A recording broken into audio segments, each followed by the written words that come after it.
Hello दोस्तों। तो आज हम लेकर आ चुके हैं द चार्म ऑफ सोल पेट का न्यू पार्ट। तो लास्ट पार्ट में हमने देखा था कि लैंगचन की फाइट हमारे टेंगली के साथ हो जाती है, जहां लैंगचन अपने पावरफुल बीस्ट की हेल्प से टेंगली को काफी बुरी तरीके से घायल कर दिया था। पर इससे पहले कि वो टेंगली को जान से मार पाता, उसके सामने वो अजूरे ड्रैगन आ जाता है, जो कि वही छोटा सा सिल्क वॉर्म था, जो अब पूरी तरीके से ट्रांसफॉर्म हो चुका है। वो लैंगचन को मारने के बाद टेंगली को एक अंडा देकर वहां से निकल जाता है। लैंगचन के मरने के बाद टेंगली को वहां पर फर्स्ट प्राइज वाली बुक मिल जाती है, जिसे हासिल करने के बाद उसे लेने के लिए वही फ्लाइंग टाइगर आ जाता है।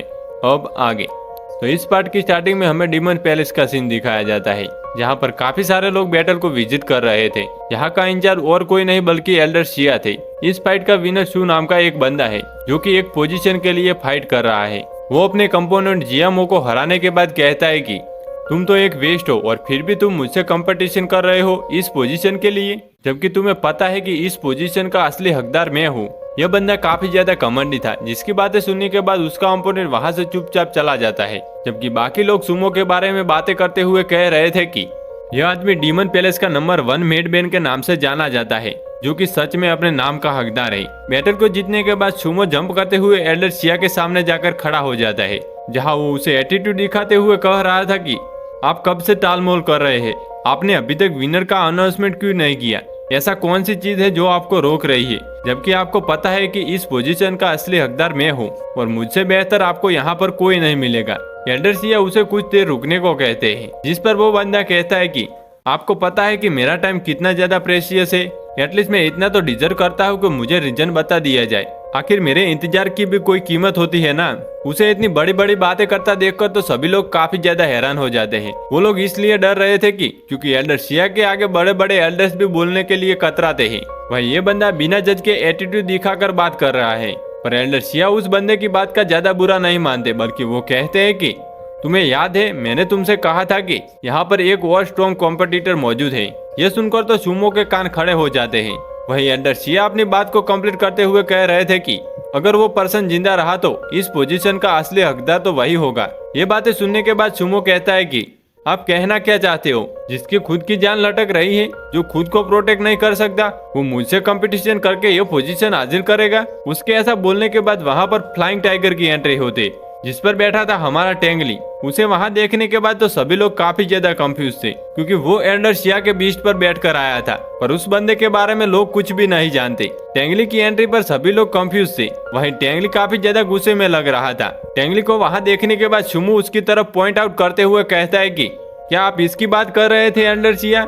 एल्डर शिया भी हामी भरते है, पर वो कहता है कि अगर आपको यह पोजीशन मुझे नहीं देनी थी तो आप सिंपली मुझे मना कर देते, पर इस तरीके का मजाक मेरे साथ करने की कोई जरूरत नहीं थी। और अगर यह सच में वही है जिसके साथ मुझे कंपटीशन करना है, तो मैं इसमें बिल्कुल भी इंटरेस्टेड नहीं हूँ। एक ऐसे इंसान के साथ फाइट करने के लिए जो चारों तरफ से बदबू मार रहा है। यह सुनने के बाद एल्डर शिया की मेट कहती है कि क्या हम लोग टेंगली को ले जाकर फ्रेश कर दें? यह सुनने के बाद एल्डर शिया उसे शांत कर देते हैं। वही दूसरी तरफ सुमो कह रहा था कि मेरे पास बिल्कुल भी वेस्ट करने के लिए टाइम नहीं है, वो भी एक ऐसे बंदे के लिए जो सजने संवरने जा रहा है। टेंगली इतनी देर से उसकी बकवास सुन रहा था, जिसे सुनकर उसे काफी ज्यादा गुस्सा आने लगता है।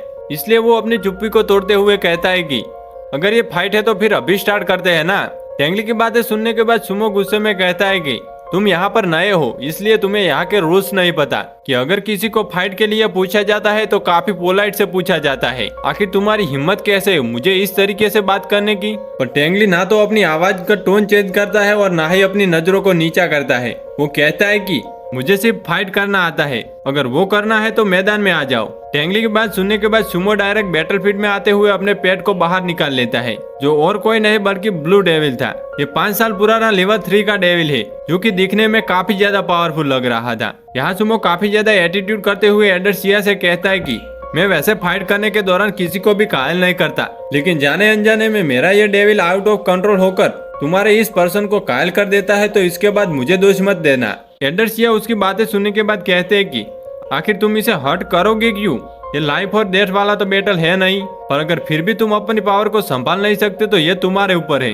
वही टेंगली इस बात पे कोई रिएक्ट नहीं करता, बल्कि वो चुपचाप नींग को बाहर निकाल लेता है, जिसकी जबरदस्त पावर देखने के बाद भी यह बंदा कह रहा था कि 5 साल पुराना 9th लेवल का आइस एल्फ तुम मुझसे फाइट करने के लिए एक एट्रीब्यूट का यूज कर रहे हो। इसलिए वो काफी केयरलेस आइस एल्फ अपनी सारी पावर को काफी अच्छे से यूज कर सकता है, जो कि एक्सट्रीमली क्वालिफाइड है।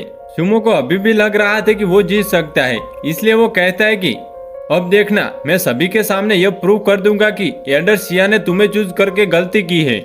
उसका ब्लू डेविल काफी पावरफुल फ्लेम रिलीज करते हुए निंग को हर्ट करने की कोशिश कर रहा था। वहीं निंग आइस ब्लेड का यूज करते हुए उसके अटैक को काफी आसानी से डॉज कर लेता है। यह देखने के बाद टेंगली उसे काउंटर अटैक करने को कह रहा था, तो निंग ऐसा ही करती है। वो जबरदस्त आइस ब्लेड का यूज करते हुए उस डिमन को दूर करने की कोशिश कर रहा था। यह देखकर सुमो मुस्कुराते हुए कहता है कि ब्लू डेविल जाओ और जाकर क्लोज कॉम्बैट फाइट का यूज करो। ब्लू डेविल अपनी एनर्जी का यूज करते हुए तेजी से निंग के पास जाने की कोशिश कर रहा था, पर निंग अपने आइस फोर्स का यूज करते हुए उसे आगे बढ़ने से सक्सेसफुली रोक लेता है। जिसे देखकर सुम कह रहा था कि मैं देखना चाहता हूँ कि तुम्हारा ये आइस सेल्फ ठंडे पानी में कैसे कन्वर्ट होता है। उसके ऐसा बोलते ही उसका ब्लू डेविल अपने ब्लू फायर को रिलीज करके हमारी आइस सेल्फ यानी कि निंग को चारों तरफ से घेर चुका था। अपने आसपास ब्लू फायर को देखने के बाद निंग परेशान होने लगता है, तो टेंगली उसे शांत करते हुए कह रहा था कि निंग पैनिक करने की जरूरत नहीं है, स्काई में फ्लाई करते हुए आइस ब्लेड का यूज करो। तो निंग हवा में फ्लाई करते हुए अपने आइस ब्लेड को क्रिएट करके जबरदस्त अटैक करता है। यह देखने के बाद एल्डर सिया की मेड उन्हें बता रही थी कि यह आइस एल्फ काफी अच्छे से ट्रेन किया गया है। सुमो तो अपनी अकड़ में अभी भी यही कहता है कि एक छोटा सा बर्फ का टुकड़ा, आखिर तुम्हारी हिम्मत कैसे हुई ब्लू डेविल से कम्पीट करने की। ब्लू डेविल इसे जान से मार दो। तो ब्लू डेविल एक जबरदस्त एनर्जी रिलीज करता है, जिसके बाद निंग थोड़ा सा पीछे हट गया था, पर फिर निंग तेजी से एक आइस क्रिस्टल को जमीन से ऊपर उठा रहा था। जिसे देखने के बाद सुमो कहता है कि अब काफी ज्यादा देर हो चुकी है। पर उसके ब्लू डेविल के पास आते ही निंग चारों तरफ से अपने क्रिस्टल के जरिए उसे घेर लेता है। खुद को इस तरीके से ट्रैप होता देखकर वो ब्लू डेविल अपने आसपास के क्रिस्टल को तोड़ने की कोशिश कर रहा था, जहाँ एक क्रिस्टल को तोड़ने में वो सक्सेसफुल भी हो जाता है। जिसे देखने के बाद सुमो को लग रहा था कि उसका ब्लू डेविल बच जाएगा, पर यह देखकर एल्डर सिया मुस्कुराने लगते हैं, क्योंकि वो समझ गए थे कि निंग ने उसे ट्रिक की है। वो असल में जिस मेथड का यूज कर रहा है उसे आइस में रर के नाम से जाना जाता है। इस मेथड की वजह से ब्लू डेविल थोड़ी देर के लिए कंफ्यूज हो गया था, और अब तक काफी ज्यादा देर हो चुकी थी, क्योंकि निंग अपनी उंगली को स्वॉर्ड में कन्वर्ट करते हुए उसकी चेस्ट के आर पार कर देता है। अपने ब्लू डेविल की ऐसी हालत देखने के बाद तो सुम का रिएक्शन देखने लायक था। इससे पहले कि वो ब्लू डेविल जान से ज्यादा सुमो उसे वापस बुला लेता है। उसे हराने के बाद टेंगली कहता है कि तुम्हें तो अटैक और डिफेंस के बीच में फर्क भी नहीं पता, तुम तो सोल पेड मास्टर से भी गए गुजरे हो। टेंगली की बातें सुनने के बाद सुमो को काफी ज्यादा गुस्सा आ रहा था, इसलिए वो चिल्लाते हुए कहता है कि ऐसा कैसे हो सकता है, मैं सुमो कैसे हार सकता हूँ, मैं तुम्हें सबक जरूर सिखाऊंगा। तुम्हारे पास इतनी क्वालिफिकेशन नहीं है कि तुम मुझे हरा सको। ये बोलने के बाद वो अपने 2 पावरफुल बीस्ट को बाहर निकल चुका था। दूर से काफी सारे एल्डर भी इस फाइट को विटनेस कर रहे थे। वहीं टेंगली परेशान ना होते हुए हमारे फॉक्सी को बाहर निकाल लेता है, जो कि बाहर आते ही इतनी ज्यादा जबरदस्त फायर एनर्जी रिलीज करती है कि उस एनर्जी से हिट होते ही वो दोनों के दोनों सोल बीस्ट काफी ज्यादा दूर जाकर गिरते हैं। उस एनर्जी से प्रोटेक्ट करने के लिए सुमो को भी एक बैरियर का यूज करना पड़ता है। फॉक्सी जोर जोर से रोर करते हुए अनाउंसमेंट कर देती है कि वही विनर है। वहीं एल्डर सिया सुमो से कहते हैं कि इस बैटलफील्ड में सिर्फ एक ही सोल पेड का यूज करना था, तुमने एक साथ 2 का यूज किया है, और फिर भी तुम काफी बुरी तरीके से हार गए हो। बच्चे तो टेंगली को जीता हुआ देखकर काफी ज्यादा हैरान हो रहे थे कि ये नया बंदा सच में जीत गया। और इतना ही नहीं, इसके पास 6 टेल डीमन फॉक्स भी है। मैंने तो इतनी खतरनाक बीच आज तक किसी के पास नहीं देखी, ये तो सच में रेयर है। टेंगली अपने दोनों पावरफुल सोल पेड के साथ काफी ज्यादा अमेजिंग दिख रहा था।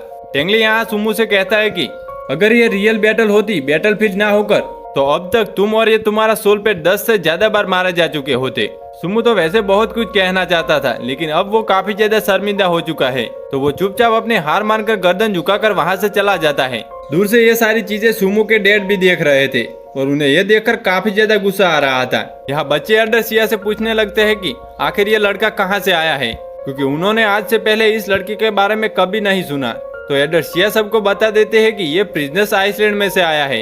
ये सुनकर तो वो सभी लोग और भी ज्यादा बुरी तरीके से डर जाते हैं, क्योंकि 20 साल का ये लड़का रिकॉर्ड तोड़ के यहाँ तक पहुंचा, क्योंकि अब तक कोई भी प्रिजनर्स आइलैंड में से जिंदा वापस नहीं आया। एल्डर सिया वो पहले इंसान थे जो वहाँ से बच के आए थे। इसके बाद हमें सुमो को दिखाया जाता है, जो अपने डैड के पास जाकर कह रहा था कि उस लड़के ने मुझे हरा दिया, वो काफी ज्यादा घमंडी और बदतमीज है। उसके डैड तो उसे गुस्से में चुप कराते हुए कहते हैं कि बकवास बंद करो और खुद पे ध्यान दो, मैंने देखा तुम्हारी परफॉर्मेंस कितनी ज्यादा घटिया थी। अपने बेटे को चुप कराने के बाद वो वहाँ पर अपने दूसरे बेटे को बुलाते हैं, जिसका नाम टीएनजी था। उसके आने के बाद वो कहते हैं कि जाओ और उस लड़के को सप्रेस कर दो। अपने फादर का ऑर्डर मिलने के बाद टियानजी भी वहां से निकल जाता है और इसी सीन के साथ हमारा यह पार्ट यहीं पे खत्म हो जाता है। नेक्स्ट पार्ट कमेंट कर दे। तो मिलते हैं नेक्स्ट वीडियो में।